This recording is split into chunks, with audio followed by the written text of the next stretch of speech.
कक्षा 10 सूचना प्रौद्योगिकी IT विषय का पेपर 2026 का। इसको हल करके आपको दिखाने वाला हूँ, इसलिए वीडियो में अंत तक बने रहें। शुरू करते हैं। प्रश्न पहला, रिक्त स्थानों की पूर्ति कीजिए। पहला है राइटर में डिफ़ॉल्ट टेम्पलेट, खाली स्थान भर देना है, डिफ़ॉल्ट है। दूसरा है लिब्रे ऑफिस बेस का विस्तार, तो .odb है। पूरा नाम लिखें इसका, ओपन डॉक्यूमेंट डेटाबेस। तीसरा है क्वेरी को चलाने के लिए शॉर्टकट की, इसमें F5 है। चौथा है पानी का pH मान, यहाँ पर खाली स्थान भर देंगे, पोटेशियोमेट्रिक विश्लेषण के माध्यम से नापा जाता है। पाँचवा है यहाँ पर भरना है क्रॉप, टूल इमेज के अनचाहे हिस्से को काट देता है। पहला प्रश्न कंप्लीट हुआ। इसके बाद है प्रश्न 2, सही जोड़ी बनाइए। तो पहला है कम्युनिकेयर, इसको C से 3 नंबर से मिला देंगे, लैटिन शब्द है ये। फिर है Ctrl+P, तो ये हो जाता है प्रिंट निकालने के लिए, प्रिंट करना। चौथा मैक्रो हो जाएगा सही जोड़ी पहला, रिकॉर्डिंग टूल। दा है पैराग्राफ, तो इसका हो जाएगा 5, स्टाइल की श्रेणियाँ। ई नंबर है 108, तो इसका दूसरा हो जाएगा आपातकालीन नंबर। इस प्रकार से ये दोनों प्रश्न कंप्लीट। प्रश्न 3 सत्य असत्य लिखिए। पहला राइटर के सभी डॉक्यूमेंट टेम्पलेट पर आधारित है, सत्य है। दूसरा सत्य है। तीसरा असत्य है। चौथा सत्य। पांचवा असत्य। ये देखिए बगल में लिखे हुए हैं, मिला लें अब। इसके बाद है चौथा प्रश्न। पहले का खा, दूसरे का खा।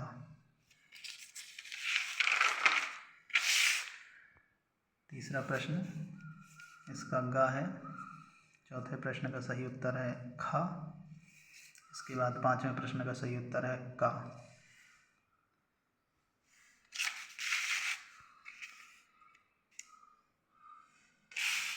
प्रश्न 5, स्थायी विकास क्या है? तो वह विकास जो भविष्य की पीढ़ियों की अपनी ज़रूरतों को पूरा करने की क्षमता से समझौता किए बिना वर्तमान की ज़रूरतों को पूरा करता है, स्थायी विकास कहलाता है। इतना लिखना है आपको। मैं TOC को परिभाषित कीजिए। तो पहले आप लिख देंगे TOC का full form table of contents होता है।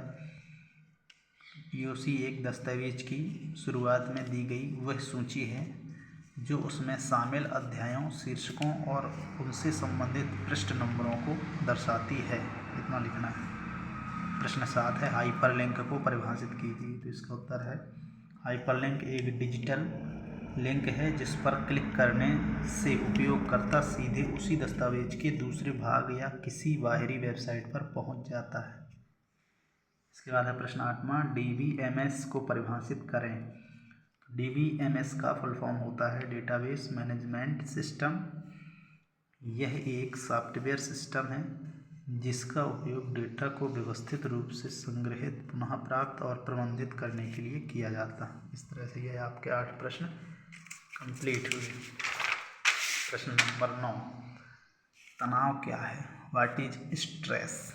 तनाव शरीर की वह प्रतिक्रिया है जो किसी भी ऐसी मांग या चुनौती के कारण पैदा होती है जिसमें मानसिक या शारीरिक खिंचाव महसूस हो। इतना लिखना है। इसके बाद है प्रश्न 10वां, डेटा की परिभाषा है डेटा अपरिष्कृत तथ्यों और आंकड़ों का एक संग्रह है जिसका अपने आप में कोई विशेष अर्थ नहीं होता है।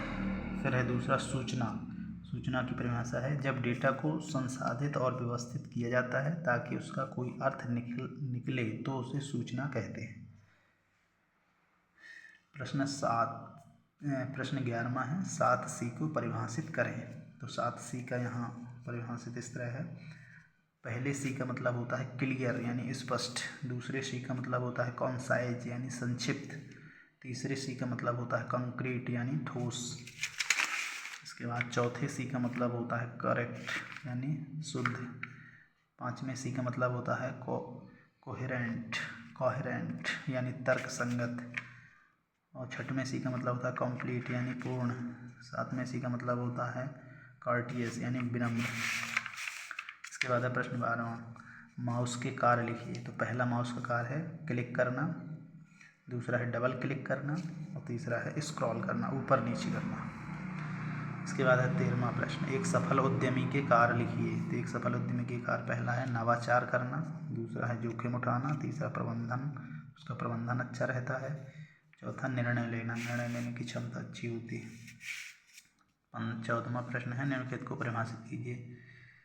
ट्रैक चेंज, तो यह एक एडिटिंग टूल है जो दस्तावेज में किए गए सभी परिवर्तनों जैसे हटाना जोड़ना को रिकॉर्ड करता है। दूसरा है टेम्पलेट की परिभाषा है टेम्पलेट एक पूर्ण निर्धारित लेआउट या डिजाइन वाला दस्तावेज है जिसका उपयोग नए दस्तावेजों को जल्दी से बनाने के लिए आधार के रूप में किया जाता है।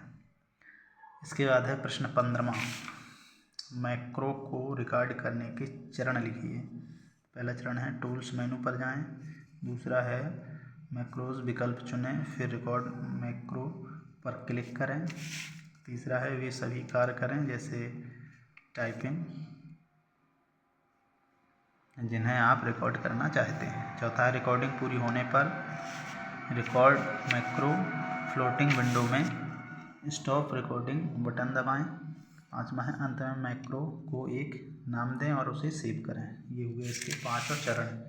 इसके बाद है प्रश्न 16, प्रश्न 17 और ये है प्रश्न 18वां, ये है प्रश्न 19वां और 20वां। ये हुआ पूरा प्रश्न पत्र आपका।